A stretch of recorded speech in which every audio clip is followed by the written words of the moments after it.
बच्चों, second year political science के paper first यानी प्रमुख राज व्यवस्थाएं, ये जो पेपर है आपका, इसमें अपन ने अब तक लगभग 3 इकाइयों को देख लिया है, समझ लिया है, इसका अध्ययन किया है इन व्याख्यानों के माध्यम से।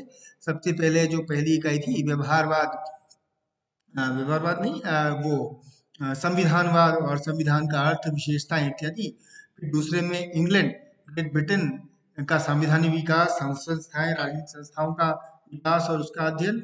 और फिर अभी तीसरी इकाई में जो अमेरिका, संयुक्त राज्य अमेरिका का संविधान, उसका विकास, उसकी प्रमुख संस्थाएं, इसके बारे में अपन ने देखा। अब जो अपन एक चौथी इकाई में शुरू करेंगे वो है स्विट्जरलैंड का। स्विट्जरलैंड के बारे में, स्विट्जरलैंड का संविधान कैसा है, स्विट्जरलैंड के संविधान की प्रमुख विशेषताएं कैसी है, और स्विट्जरलैंड की राजनीतिक व्यवस्था के विविध स्वरूप, विविध अंग क्या क्या है। देखिए, जब हम दुनिया के नक्शे पे जाते हैं तो स्विट्जरलैंड एक छोटा सा देश है। अगर ज्योग्राफी के हिसाब से देखें तो स्विट्जरलैंड एक बहुत छोटा सा देश है। और कहा भी गया है कि स्विट्जरलैंड अशांति के समुद्र में शांति का द्वीप है। क्यों? क्योंकि स्विट्जरलैंड जब पूरी पूरे यूरोप में बहुत ही ज्यादा 20वीं शताब्दी में बहुत ज्यादा युद्ध और राजनीतिक अशांति, राजनीतिक उथल पुथल की स्थिति थी, स्विट्जरलैंड अपेक्षाकृत शांत था। आज भी स्विट्जरलैंड जो है ना वो न्यूट्रल कंट्री है। वो अपने आप को उसने एक न्यूट्रल कंट्री घोषित कर रखा है। तो वो जो शक्ति संघर्ष रहा है यूरोप में, या शीत युद्ध के समय में, या फिर राजनीतिक अंतर्द्वंद रहा, कलह रहा है, उससे अपने आप को दूर रखने का प्रयास करता रहा है। तो स्विट्जरलैंड एक छोटा देश है, लेकिन वो राजनीतिक विकास की दृष्टि से, राजनीतिक संस्थाओं के विकास की दृष्टि से, लोकतंत्र के विकास की दृष्टि से बहुत अहम है। इसलिए हम स्विट्जरलैंड का अध्ययन करते हैं और अपने सिलेबस में संभवतः है स्विट्जरलैंड की राजनीतिक संस्थागत विकास और संवैधानिक विकास के महत्व को देखते ही स्विट्जरलैंड के संविधान को अपने सिलेबस में, पाठ्यक्रम में शामिल किया गया। छोटा सा देखिए, मात्र 50 लाख की जनसंख्या। आप सोचिए भारत की आबादी कितनी है, 1 करोड़, 1 अरब 30 करोड़, 35 करोड़ के आसपास। स्विट्जरलैंड की आबादी 50 लाख जनसंख्या, यानी कि वो दिल्ली का भी एक चौथाई जनसंख्या, दिल्ली के एक चौथाई जनसंख्या लगभग है वहां पर। 20 लाख, 50 लाख जनसंख्या है, और 16 हजार वर्ग मील भूमि पर ही ये अवस्थित है यूरोप में। बहुत जो लिविंग स्टैंडर्ड है, जो जीवन स्तर है, वो काफी ऊंचा है। बहुत ही खूबसूरत, बहुत ही सुंदर प्राकृतिक देश है, प्राकृतिक दृष्टि से काफी सुंदर देश है। दुनिया भर के लोग वहां पर पर्यटन के लिए जाते हैं। जो आल्प्स पर्वत श्रृंखला है उसकी गोद में बसा हुआ है। तो स्विट्जरलैंड छोटा अवश्य है जनसंख्या और क्षेत्रफल की दृष्टि से, लेकिन राजनीतिक रूप से, राजनीतिक संस्थाओं की दृष्टि से ये इम्पोर्टेंट है, इसलिए अपन इसको पढ़ते हैं।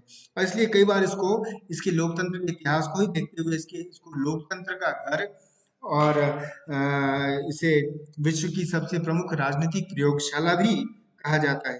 राजधानी इसकी बर्न है, और एक प्रकार से संघीय, संघवादी या संघीय सरकार है। अब हम इसको स्विट्जरलैंड के संविधानिक विकास से पहले स्विट्जरलैंड के बारे में कुछ प्रमुख बातें, संविधानिक दृष्टि से महत्वपूर्ण बातें देखते हैं। सबसे पहले, स्विट्जरलैंड जो है वो विश्व के सबसे प्राचीनतम गणतंत्रों में से, खासकर यूरोप में तो इसका महत्व काफी है। जिस समय फ्रांस, इंग्लैंड, जर्मनी में भी लोकतंत्र बहुत विकसित नहीं था, राजतंत्रीय व्यवस्थाएं थी स्पेन में, फ्रांस में, इंग्लैंड में, उस समय भी लोकतंत्र स्विट्जरलैंड में लगभग फल फूल रहा था। 1848 में भी स्विट्जरलैंड जो है वो बहुत ही विकसित रूप में लोकतंत्र को अपना चुका था। इसलिए स्विट्जरलैंड का के बारे में कहा जाता है ये तो युगों से गणराज्य रहा है ना। यद्यपि हम देखते हैं कि भारत में भी लोकतंत्र का इतिहास जितना कहा जाता है उससे कहीं अधिक पुराना है। चाहे वो वज्जी संघ के गणराज्य, वैशाली के गणराज्यों से हो, या चोल साम्राज्य के ग्रामीण स्वराज से हो, तो वो रहा है। तो स्विट्जरलैंड भी इसी तरह से छोटा है, लेकिन वो लोकतंत्र का एक बहुत बड़ा उद्गम स्थल रहा है। और स्विट्जरलैंड में लोकतंत्र की जो परंपरा है वो इतना आत्मसात किया हुआ है कि वो राजतंत्र के बारे में बहुत ज्यादा वहाँ के लोग, वहाँ की व्यवस्थाएं सहानुभूति भी नहीं रखती है। और इसलिए वह विशेषाधिकार, या इस तरह के भेदभाव या वंश परंपरा, ये सब एक तरह से एलियन चीजें हैं। ये एक तरह से ये सब उनके लिए बहुत फेमिलियर नहीं है, वो उसके बारे में बहुत ज्यादा उसके प्रशंसक नहीं है। जो स्विट्जरलैंड है वो लोकतंत्र का एक आदर्श प्रतीक भी माना जाता है। कहते हैं कि दुनिया में सबसे अम, एकमात्र स्थान जहाँ अब भी प्रत्यक्ष प्रजातंत्र का को प्रैक्टिस किया जाता है, वो वहाँ स्विट्जरलैंड के कुछ कैंटनों में है। और 5 कैंटन में तो वहाँ पर अभी भी प्रत्यक्ष लोकतंत्र है। प्रत्यक्ष यानी जनसभाएं बुलाई जाती है और निर्णय वही लिए जाते हैं, कानून वही बनाए जाते हैं। शायद इसलिए कि वो छोटा देश है, छोटी सभाओं में ये संभव है। अपने यहाँ पर भी, भारत में भी हम देखते हैं। ध्यान रखना बच्चों कि जब प्रत्यक्ष प्रत्यक्ष लोकतंत्र की बात मैंने फर्स्ट ईयर में की थी, तो कहा था कि बड़े देशों में, भारत जैसे बड़े देशों में संभव नहीं है शायद प्रत्यक्ष लोकतंत्र को प्रैक्टिस करना। लेकिन आप ध्यान रखना, एक संस्था ऐसी है जो भारत में अभी भी जीवंत रूप में प्रत्यक्ष लोकतंत्र को जीवित रखे हुए है, और वो है अपने यहाँ पंचायती राज व्यवस्था के तहत जो ग्राम सभा है। ग्राम सभा आप सभी जानते हैं, पंचायती राज व्यवस्था की सबसे न्यूनतम मूल इकाई, जहाँ पर सभी ग्रामीण इकट्ठे होते हैं और फिर वो अपने निर्णय के लिए बहस करते हैं और निर्णय लेते हैं। तो प्रत्यक्ष प्रजातंत्र का एक बहुत बड़ा उदाहरण है। स्विट्जरलैंड के 5 कैंटोनों में ये प्रैक्टिस किया जाता है। तो स्विट्जरलैंड लोकतंत्र के हिसाब से बहुत ही ज्यादा बड़ा, समृद्ध और आदर्श प्रतीक भी है। स्विट्जरलैंड एक इसलिए भी एक आदर्श प्रतीक है क्योंकि वो होमोजिनस नहीं है, यानी कि बहुत उसमें किसी भी प्रकार से वो बिल्कुल एकता एक एक एक रूपता वाली बात नहीं है, विविधता है वहां पर। कितनी विविधता है, उसको संजो कर भी वो लोकतंत्र को मजबूत कर रहा है। वहाँ नस्ल के हिसाब से, भाषा के हिसाब से बहुत विविधता है। लोग जहाँ पर, वहाँ पर बहुमत जो है वो जर्मन मूल के हैं, लेकिन वहाँ 20% फ्रेंच मूल के भी हैं, इटालियन लोग भी हैं, और रोमन भाषा भाषी भी हैं। तो वहाँ पर विविधता है। वहाँ पर कैथोलिक भी हैं, प्रोटेस्टेंट भी हैं, यहूदी भी हैं। तो इसलिए धार्मिक सहिष्णुता को बहुत प्रेरणा मिलती है, जो कि लोकतंत्र के लिए बहुत आवश्यक है। तो इन सब कारणों से स्विट्जरलैंड की विविधता बहुत ज्यादा है। और स्विट्जरलैंड इस विविधता के बावजूद वो बहुत एकता है वहां पर। और वो एकता, जो विविधता में एकता कहते हैं, कई बार हम भारत में कहते हैं, वो मूर्त रूप से स्विट्जरलैंड में देखने को मिलता है। और ये उसके लोकतंत्र के मजबूत होने का एक बहुत बड़ा कारण भी है और बहुत बड़ा प्रमाण भी है स्विट्जरलैंड में। फिर अंतरराष्ट्रीय जगत में स्विट्जरलैंड जो है वो स्थायी रूप से तटस्थ है, न्यूट्रल है।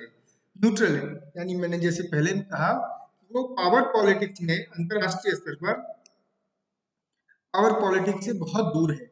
अपने आप को द्वितीय विश्व युद्ध, प्रथम विश्व युद्ध के बीच में, या उसने अपने आप को तटस्थ घोषित कर रखा है। ना तो किसी पावर अलायंस में, ना ही शीत युद्ध काल में किसी गुट में शामिल हुआ। और इसलिए उसको कहते हैं कि अशांति के समुद्र में बसने वाले का शांत द्वीप। हम जानते हैं कि यूरोप बहुत डिस्टर्ब रहा है 20वीं शताब्दी में, बहुत ज्यादा डिस्टर्ब रहा। दो महायुद्ध हो गए और निरंतर संघर्ष, वैचारिक संघर्ष, विचारधारा का संघर्ष, बहुत जर्मनी में उथल पुथल, पूरे यूरोप, पूर्वी यूरोप, पश्चिमी यूरोप की समस्या इत्यादि। लेकिन इस सब के बीच में इस स्विट्जरलैंड जो है वाकई में एक शांति का समुद्र द्वीप रहा है। और इसलिए स्विट्जरलैंड जो है वो शुरू में तो संयुक्त राष्ट्र संघ की सदस्यता भी उसने नहीं ली थी, क्योंकि वो उससे उसकी का अंतर्राष्ट्रीय राजनीति में उसका दखल होता। लेकिन फिर सितंबर 2002 में स्विट्जरलैंड ने संयुक्त राष्ट्र संघ की सदस्यता ली है। हालांकि अभी वो अपने आप को पूर्णतः पावर पॉलिटिक्स से अंतर्राष्ट्रीय स्तर पर अलग रखे हुए है। और फिर एक बहुत और खास बात है स्विट्जरलैंड के संविधान की, संवैधानिक महत्व की, कि स्विट्जरलैंड में जो है यूनिक प्लूरल एग्जीक्यूटिव है, यानी बहुल कार्यपालिका है। और इसका मतलब ये है कि शासन व्यवस्था का संचालन जो है वो स्विट्जरलैंड में 7 सदस्यों की बहुल कार्यपालिका के द्वारा किया जाता है। यह कार्यपालिका न तो पूर्णतः संसदात्मक है और न ही अध्यक्षात्मक है, बल्कि इसमें दोनों के ही प्रमुख अच्छाइयों को, गुणों को शामिल करते हुए इस प्रकार का एक यूनिक, एक नवीन, एक बहुत ही अनूठा बहुल कार्यपालिका का उदाहरण प्रस्तुत किया गया है। ये संविधानिक का विकास, संविधानिक महत्व से संबंधित कुछ स्विट्जरलैंड के बारे में बेसिक मूलभूत बातें, जानकारी थी। इसके बाद जब हम बात करेंगे स्विट्जरलैंड के बारे में, तो हम स्विट्जरलैंड के संवैधानिक विकास के ऊपर, संवैधानिक विकास के विभिन्न जो चरण हैं उसके ऊपर और प्रमुख घटनाओं के ऊपर आएंगे। फिर उसके बाद स्विट्जरलैंड के संविधान की विशेषताओं की चर्चा करेंगे।